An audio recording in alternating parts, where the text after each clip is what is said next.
கண்ணாடிய பார்த்து தன்னோட அழக பார்த்து எவ்வளோ ஹாப்பியா இருக்கிறா பாருங்க நம்ம கண்மணி.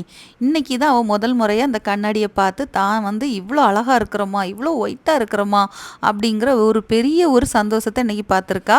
போறது மட்டும் இல்லங்க. வந்து வந்து வந்து அந்த பக்கம் போவாங்க, வருவாங்க. அவளுக்கு மனசே இல்ல. ஏன்னா அவளோட அழகு வந்து அவளாலேயே அது பார்க்க முடியல. அந்த அளவுக்கு அவ ரொம்ப ஹாப்பியா இருக்கிறா. நம்மளா இவ்வளோ அழகா இருக்கிறோம் அப்படின்னு சொல்லிட்டு எல்லா பக்கம் போயிட்டு போயிட்டு வந்தா ப்ரூனோ கிட்ட விளையாண்டாலுமே அவளோட கண் பார்வை வந்து அந்த கண்ணாடி பக்கமே இருந்துச்சு.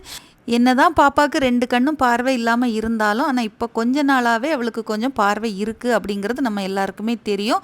ஆனா ஒரு கண்ல மட்டும் கொஞ்சம் டவுட்டாவே இருக்குது. ஏன்னா ஒரு சில நேரங்கள்ல டோட்டலாவே அவளுக்கு கண்ணு தெரியாத மாதிரி பண்ணிக்குவா. ஒரு சில நேரங்கள்ல ஒரு சின்ன எறும்பு போனாலும் அவளுக்கு தெரியுது. அது எப்படின்னு தெரியல.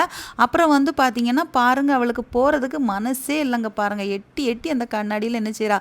பார்க்குறா. கண்மணி இப்படி பண்றது யாருக்கெல்லாம் பிடிச்சிருக்கு அப்படிங்கிறத மறக்காம